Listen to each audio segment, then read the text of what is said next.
Halo teman-teman, untuk materi ASIS pengantar ekonomi 1 yang pertama, kita akan membahas pengantar-pengantar menuju ekonomi. Pertama ada pembahasan tentang why study economics. Utamanya, belajar ilmu ekonomi itu gunanya nih, manfaatnya setidaknya ada 3. Kita bisa belajar a way of thinking, cara berpikir. Khususnya itu adalah how to make the best decision. Jadi ini tuh kalau kita kata-kata ini ekonomi itu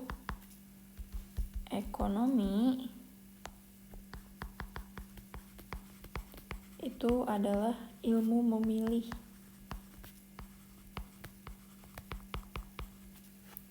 Oke, terus kenapa sih orang tuh harus milih? Kenapa kita harus milih gitu ya? Karena kita tuh punya namanya kelangkaan. Karena ada kelangkaan, kita butuh cari cara nih, gimana cara kita mengalokasikan sumber daya yang langka tersebut. Terus juga selain a way of thinking, ilmu ekonomi itu digunakan untuk memahami masyarakat dan juga untuk menjadi citizen yang terinformasi gitu ya. Nah, dari situ kita akan bahas nih pembukaannya ekonomi. Apa sih ekonomi itu? Apa aja masalah utamanya, pelakunya, dan pasar di ekonomi. Oke, jadi masalah utama di ekonomi itu bermula dengan adanya scarcity atau kelangkaan. Kelangkaan ini apa? Kelangkaan itu adalah kondisi di mana kebutuhan itu lebih banyak dibanding sumber daya. Sumber daya ini artinya apapun yang bisa memenuhi kebutuhan itu ya. Nah, ketika nggak ada nih, ketika sumber dayanya kurang, artinya ini tuh harus dicari cara kan supaya bisa memenuhi ini. Oleh karena itu, karena ada kelangkaan adalah muncul adanya trade-off,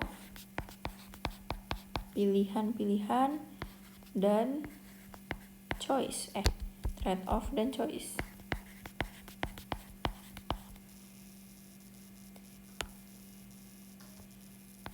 Trade-off-nya ini tuh artinya misal kita ngomongin mau beli apel versus jeruk. Nah, ini trade-off-nya nih. Apel versus jeruk. Kalau mau beli apel nggak bisa beli jeruk. Kalau kita milih choices, kita milih salah satu. Ini choices tuh yang kita pilih kan. Selanjutnya kan apelnya dipilih nih jadi choices. Jeruknya jadi apa? Jeruknya ini jadi namanya opportunity cost atau nama lainnya biaya peluang, yaitu hal-hal yang harus kita relakan ketika memilih pilihan yang lain. Oke ya, jadi tadi ada kelangkaan. Karena kelangkaan, sumber daya yang ada tuh kurang nih untuk memenuhi kebutuhan. Artinya harus dialokasikan. Cara mengalokasikannya gimana? Ini cara mengalokasikannya adalah dengan memilih. Jadi kita memilih ini untuk mengalokasi resource. Terus karena tadi kita memilih ada harga yang harus kita bayar gitu. Kalau kita milih apel, kita merelakan jeruk. Nah, ini adanya opportunity cost. Selanjutnya nih, artinya ekonomi itu belajar apa? Ekonomi itu kalau bisa dibilang dia tuh belajar setidaknya 2 ini. Cara people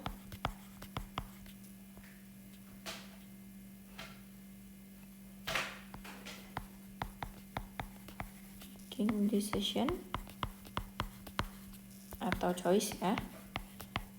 Choice. Satu lagi, how society secara umum allocate resource.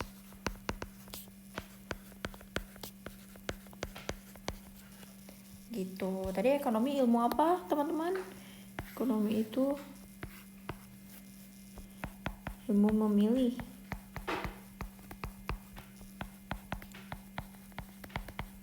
Oke. Terus kita ngomong nih, pelaku dalam ekonomi. Pelaku dalam ekonomi siapa-siapa aja nih yang main di ekonomi. Kita bisa lihat dia dari dua sisi. Kita bisa lihat di mikro sama di makro. Kalau di mikro kita punya dua nih. Yang satu ada individu atau rumah tangga, atau nama lainnya household bahasa Inggrisnya. Satu lagi ada perusahaan atau firm. Masing-masing nih punya tujuan, punya goal, mereka mau ngapain. Kalau individu atau rumah tangga, mereka itu mau memaksimalkan kepuasan atau maximize utility ya. Maximize utility. Artinya kalau orang mau puas, kalau kita ngomonginnya beli barang gitu, orang tuh senengnya gimana? Senengnya harganya tuh yang rendah. Di sisi lain kita punya pelaku lain yaitu firm nih, perusahaan. Dia tujuannya adalah maximize profit. Ini profit ya. Ini utility. Yang ini profit. Kalau perusahaan jualan maunya dia dapat untungnya gede, artinya maunya harganya tinggi, harganya mahal. Artinya kan ada dua hal yang berbanding terbalik nih ya. Si individu maunya harganya rendah, perusahaan maunya harga tinggi. Artinya mereka bakal ketemu dan cocok-cocokan, tawar-menawar. Ketemunya di mana nih mereka? Ketemunya di yang kita sebut namanya pasar. Pasar, tempat ketemunya individu yang nanti akan direpresentasikan oleh demand dan perusahaan yang nanti akan direpresentasikan oleh supply. Terus nih, kalau itu kita ngomongin di mikro. Sekarang ngomongin di makro gimana? Makro itu kita kedatangan satu pemain baru yaitu pemerintah. Biasanya bentuk intervensinya tuh dia akan ngasih tax dan subsidi. Pemerintah tujuannya ngapain? Pemerintah goalnya ngapain dia? Goalnya itu dia mau maximize welfare atau kesejahteraan. Welfare ini kesejahteraan. Nanti kita lihat nih, kapan sih pemerintah itu datang ke ekonomi. Selanjutnya kita belajar tentang pasar dalam ekonomi. Ini intro aja ya. Tadi kan pasar itu tempat bertemunya individu dan perusahaan. Atau lebih tepatnya lagi nih, pasar nih itu tempat bertemu demand, permintaan, dan supply, penawaran. Oke. Artinya bergantung nih bentuk demand-nya apa, bentuk supply-nya apa, itu kita bakal punya jenis pasar yang berbeda. Di ekonomi setidaknya kita punya berdasarkan apa yang dijual gitu ya, komoditasnya apa, kita punya 3 pasar. Pertama kalau kita lihat nih, pasar yang di sini di sumbunya ada P dan Q. P price.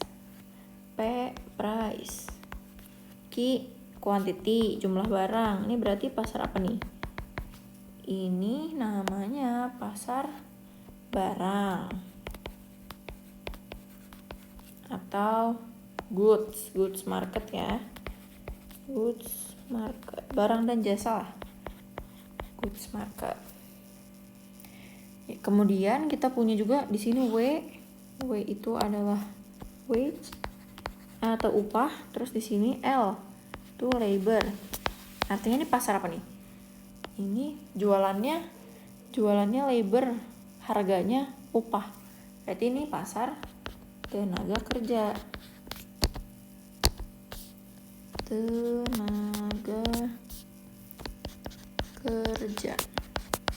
Nah, pasar tenaga kerja ini adalah bagian dari yang namanya pasar input.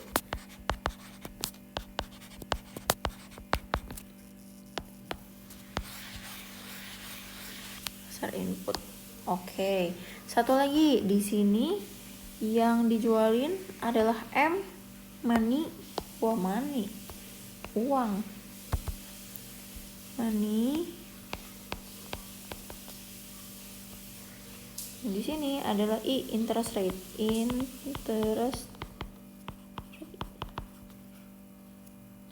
Nah, ini adalah pasar uang dan modal.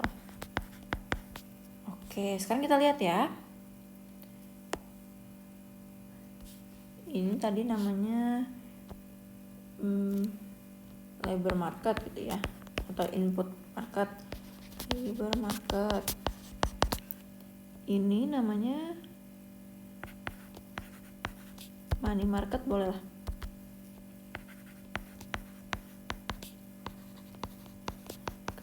Atau mungkin loanable fund. Money market aja biar nggak bingung. Sip. Sekarang kita lihat. Tadi kan di pasar itu tempat ketemunya supply dan demand kan. Di pasar barang misalnya demand, supply ketemu di sini.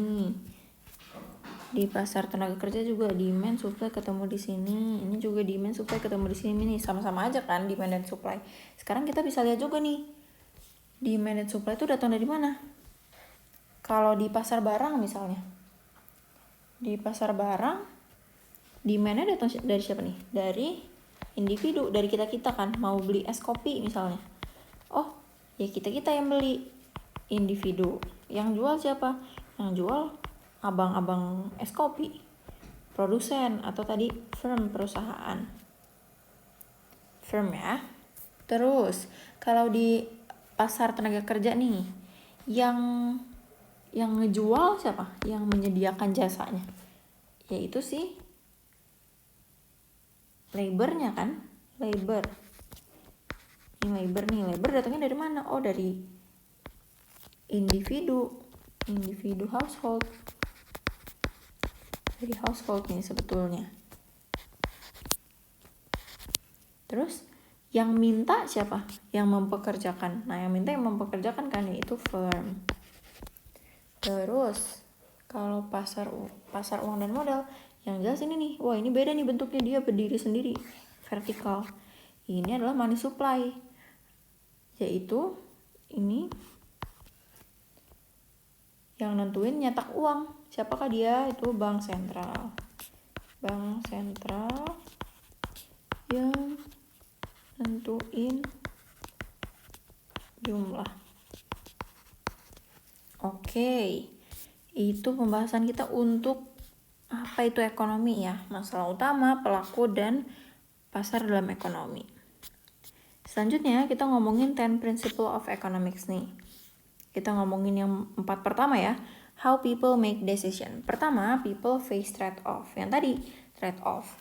Kenapa bisa trade-off sih? Karena resource itu, kenapa ada trade-off? Di review lagi. Karena scarce resource. Karena scarce resource, bener kan?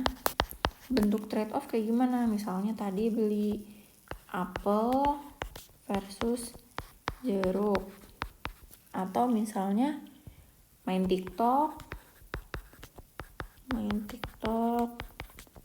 versus belajar. Kan waktunya scarce kan, waktunya kan limited, belajar PE gitu. Berikutnya tadi kita ingat juga ketika ada trade off, orang milih Trade-off ada yang dipilih, ada yang direlakan. Nah, yang direlakan itu memunculkan adanya opportunity cost, yaitu dia biaya yang kita keluarkan. Biaya yang kita keluarkan artinya tuh ada hal yang kita relakan gitu. What you give up to get it. Misalnya tadi nih, kalau main TikTok jadi pilihan, belajar ini yang akan jadi opportunity cost. Gitu. Selanjutnya yang ketiga,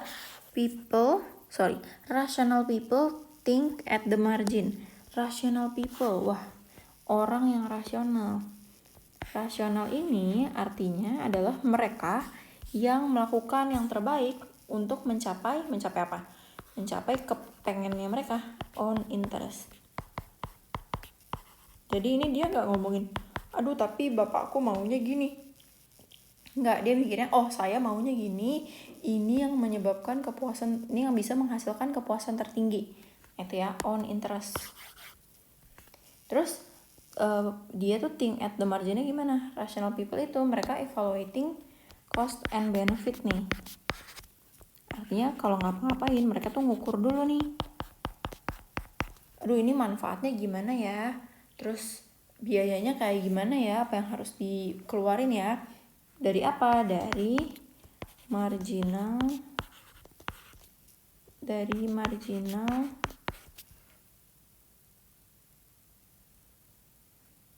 atau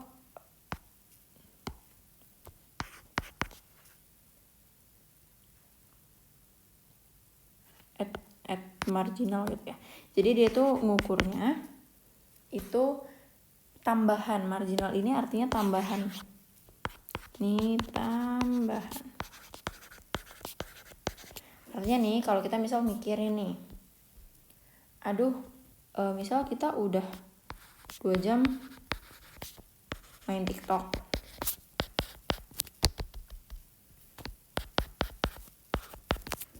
Kita main TikTok. Terus kita mikir nih, oh kalau kita nambah sejam main TikToknya, kira-kira ini biayanya apa ya, costnya gimana, benefitnya gimana.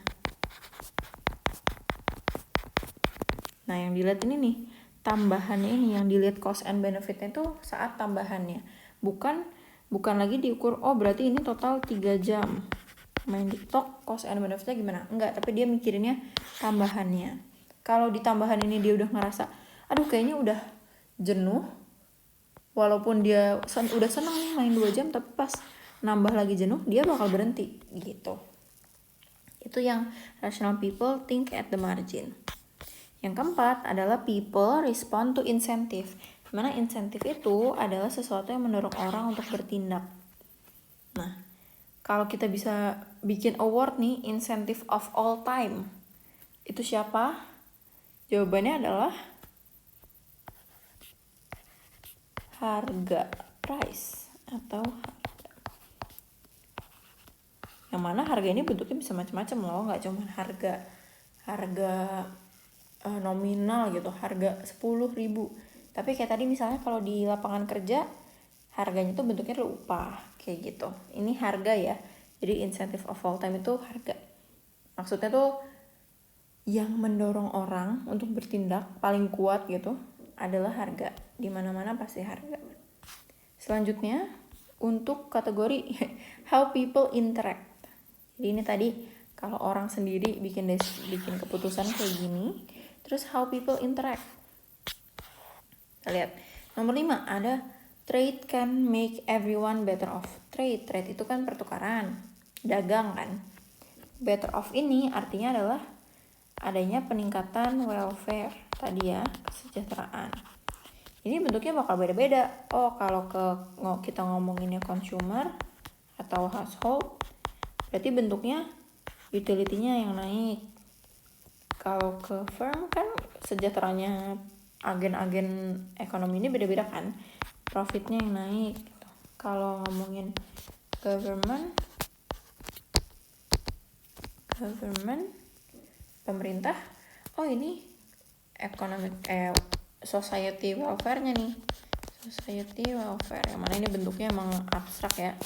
Society welfare-nya gitu.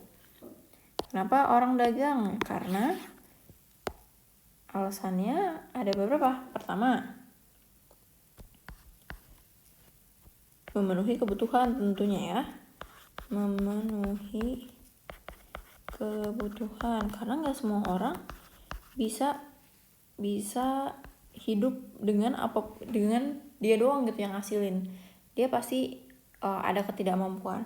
Atau kalaupun dia bisa, lebih baik dagang supaya bisa spesialisasi. Artinya nih, misal kita jago, misal si A bisa bikin pensil, terus B bisa bikin buku, atau sama-sama bisa deh, tapi kayak A lebih jago bikin pensil, B lebih jago bikin buku. Ya mendingan daripada mereka produksi masing-masing, mendingan A aja bikin pensil terus nanti tukeran, B bikin buku nanti tukeran, kayak gitu. Jadi ya, dia memenuhi kebutuhan dan spesialisasi.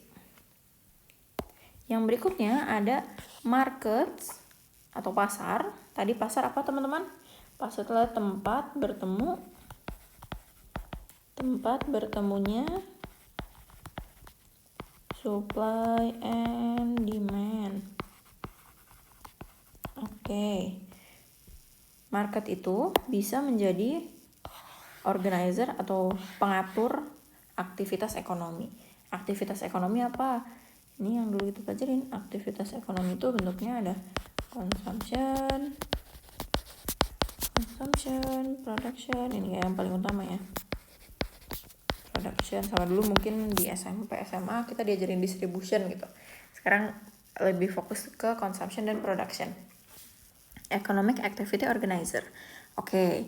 Organizer ini artinya apa? Organizer itu artinya dia ngurusin apa yang diproduksi, berapa diproduksinya, dan siapa yang konsumsi atau produksi. Di sini nih, market bisa jadi organizer ini itu mencerminkan teori yang dikatakan oleh Adam Smith, ini terkenal banget, yaitu namanya invisible hand. The invisible hand. Artinya yang ngomong nih kalau semua agen tadi ada household, ada firm, bertindaknya rasional tadi apa? Pedulinya diri sendiri. Pasar itu bisa alokasi dengan baik tanpa intervensi siapa-siapa. Artinya pasar bisa alokasi itu, harga itu jadi the perfect signal atau perfect incentive juga bisa. Perfect incentive. Artinya dia udah tepat gitu harganya. Misal kayak kita ngomongin, es kopi tuh harganya 20.000. Ini udah semua orang udah seneng nih. Yang jualan udah seneng, yang beli udah seneng. Berarti 20.000 itu emang tanda yang tepat untuk es kopi, kayak gitu. Yang berikutnya ada pemerintah atau government bisa mengimprove market.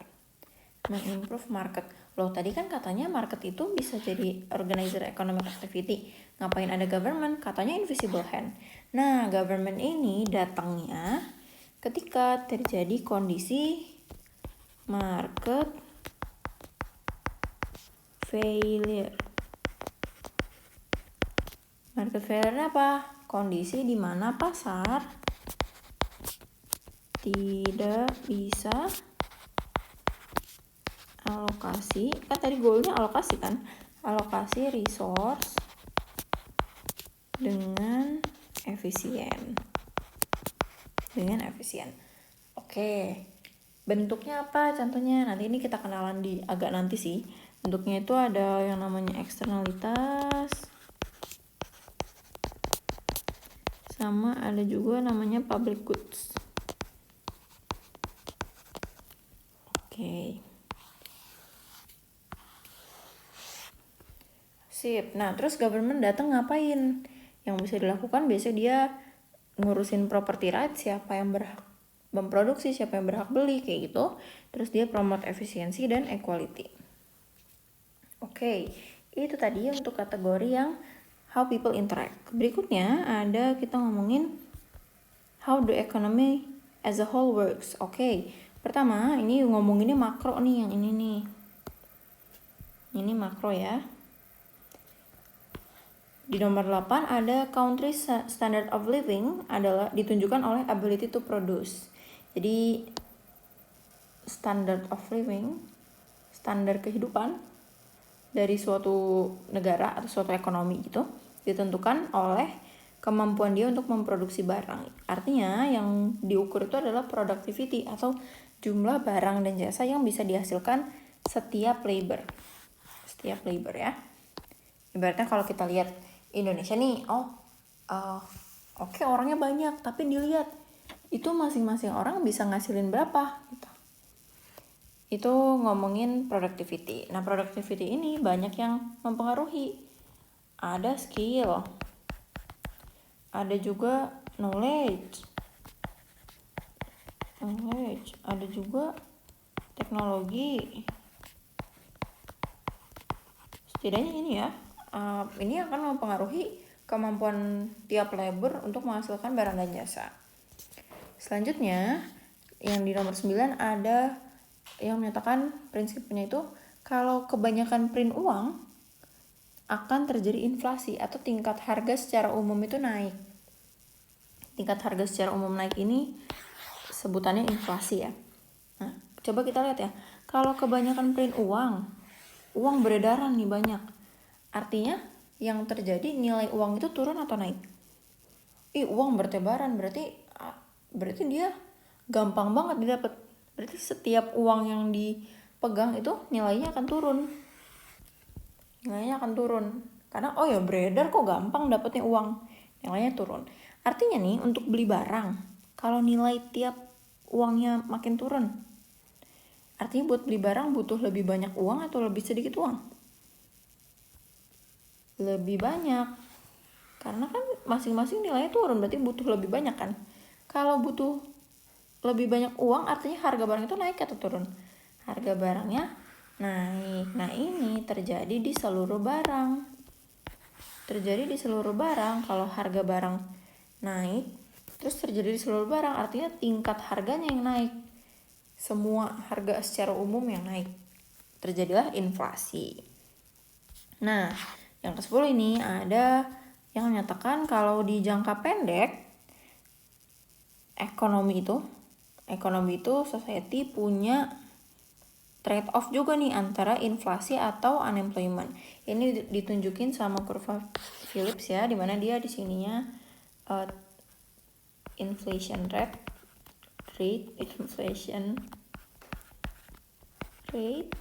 di sininya unemployment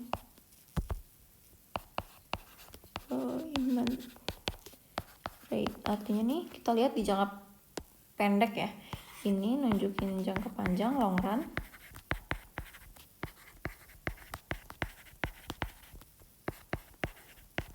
Nah, short run ini yang jangka pendek. Kalau di jangka pendek kita tuh lihat nih, antara misalnya kita mau dari titik 1 ke titik 2 nih, kita mau ngurangin pengangguran, unemployment rate ini kita turunin. Kalau ini kita turunin nih, yang terjadi itu adalah peningkatan inflasi. Nah, ini ada trade off-nya di jangka pendek. Begitu. Itu tadi untuk 10 principles of economics. Sip, aman sampai sini. Selanjutnya kita lihat ke thinking like an economist. Oke, thinking like an economist. Di sini dibahas ada 2 nih, ada secara dari scientist dan secara policy advisor. Di scientist yang diomongin adalah pertama ngomongin masalah assumption dan model. Jadi di ekonomi itu kita pakai assumption nih, asumsi. Gunanya apa? Gunanya supaya ringkes, supaya simple gitu. Kita bisa melihat gambarannya secara sederhana dan melupakan ekonomi di dunia yang seribet itu. Itu asumsi. Yang kedua, pakai model representation. Ini untuk menggambarkan ya. Nah, di sini model tuh dibahas ada circular flow dan ada PPF, Production Possibility Frontier. Nah, mungkin teman-teman tahu juga nih di scientist, selain assumption model, ini kan model itu bentuknya macam-macam kan, bisa graph, bisa apalagi, bisa juga mathematics kan, makanya kita punya matkul matematika dasar untuk ekonomi dan bisnis itu mathematics, karena ekonomi itu kayak IPA aja gitu, scientist gitu. Kita pakai asumsi dan model. Nah, ini kita bahas modelnya ya. Pertama adalah circular flow diagram. Ini adalah model yang menggambarkan bagaimana ekonomi secara sederhana, yang paling sederhana itu berlangsung. Sederhananya kelihatan dari mana? Cuman ada 2 agen. Ada perusahaan, firms, dan ada household. Terus nih, terus aku ganti ya. Terus kita juga asumsi mereka ketemu di 2 pasar. Ada pasar untuk barang dan jasa, ada pasar untuk faktor produksi. Oke, kita lihat ya. Kita pikirin sekarang barang dan jasa deh. Barang dan jasa. Kira-kira nih, yang produksi siapa? Yang produksi firms kan? Nih, perusahaan produksi ini goods.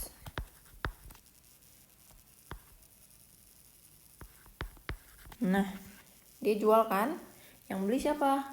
Yang beli itu household. Goods and services nih. Goods and services ya, aku ganti deh. GNS sold di sini. GNS dibeli, bought. Oke. Terus bayarnya, bayar balik kan? Masa nggak bayar nih? Nah, ini dari household ke sini kita sebut namanya spending boleh lah ya. Spending, pengeluaran ya, pengeluaran atau expenditure. Itu pengeluaran si household. Selanjutnya masuk ke firmsnya sebagai apa? Oh, sebagai penerimaan, revenue. Sip. Terus nih, kira-kira tadi kan kita bilang firms itu jual barang kan? Lah, ini jual barang, bahannya dari mana? Sebenarnya firms ini beli sesuatu nih dari sini. Beli yang namanya itu faktor produksi. Faktor produksi itu ada banyak. Ada 4 yang kita pelajarin di sini. Ada land, tanah. Yang kedua labor, tenaga kerja. Yang ketiga itu capital, modal. Salah. Land, labor, dan labor, entrepreneur.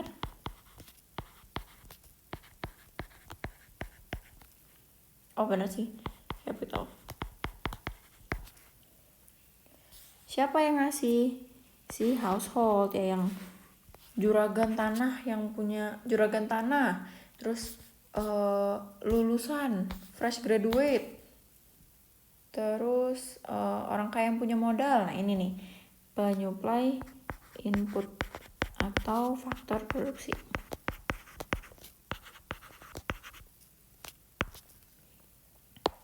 Ini bayarnya apa nih? Nah, ini bayarnya namanya balas jasa faktor produksi.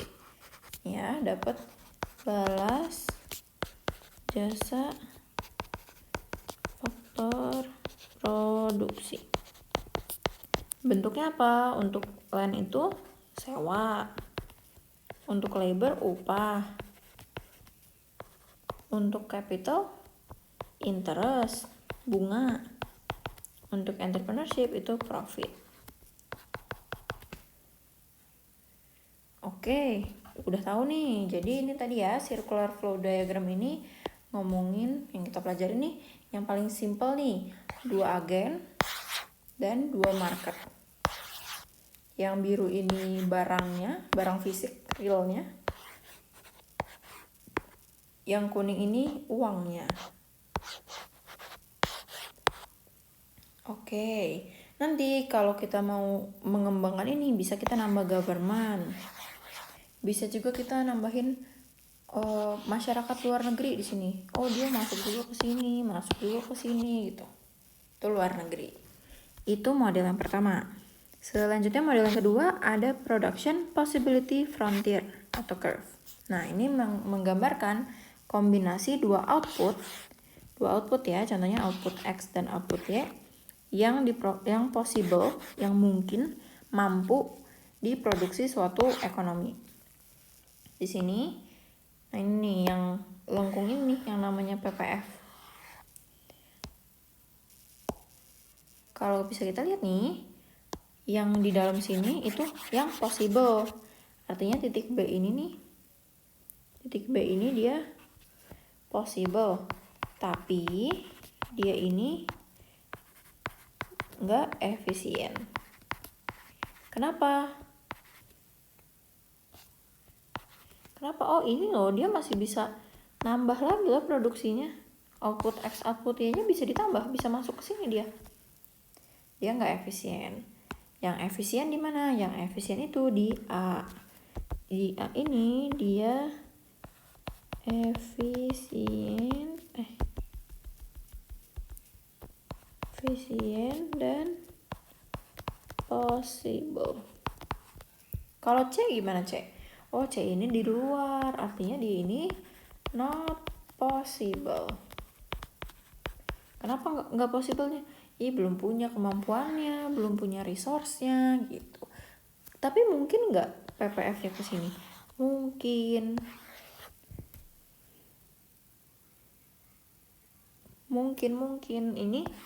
ini misalnya dari yang biru tua ini geser ke sini nih. Kalau ada apa? Kalau ada yang namanya economic growth, pertumbuhan ekonomi. Pertumbuhan ekonomi bentuknya apa? Bentuknya bisa aja sumber dayanya yang nambah, makin kaya. Terus bentuk lainnya apa? Oh, teknologinya yang meningkat. Ada lagi apa? Oh, kualitas sumber dayanya bisa juga kan, makin pintar, makin kualitas sumber daya makin pintar, makin jago produksi gitu, kualitas sumber dayanya naik. Oke, itulah PPF. Itu tadi ngomongin ekonomis sebagai scientist. Terus sebagai policy advisor gimana? Ini yang penting nih, cuman kenalan sama dua statement. Ada yang positif, ada yang normatif. Positif artinya dia apa adanya, sesuai keadaan aja. Terus normatif itu yang menjelaskan apa yang seharusnya atau sebaiknya terjadi. Nah ini kan positif teori itu juga valid gak valid kan? Kan sesuai keadaan itu ya tergantung gimana kita ngelihatnya. Itu kenapa para ekonom itu bisa disagree. Terus juga kalau untuk normative views nih, normative statement, apa yang seharusnya terjadi, apa yang seharusnya dilakukan, itu kan bergantung sama nilai-nilai yang dimiliki kan. Itu kenapa ekonom itu sering juga ada debatnya begitu. Nah itu tadi adalah materi untuk pengantar ekonomi ya. Semoga teman-teman paham. Kalau ada yang mau ditanya silahkan ditanya. Dadah.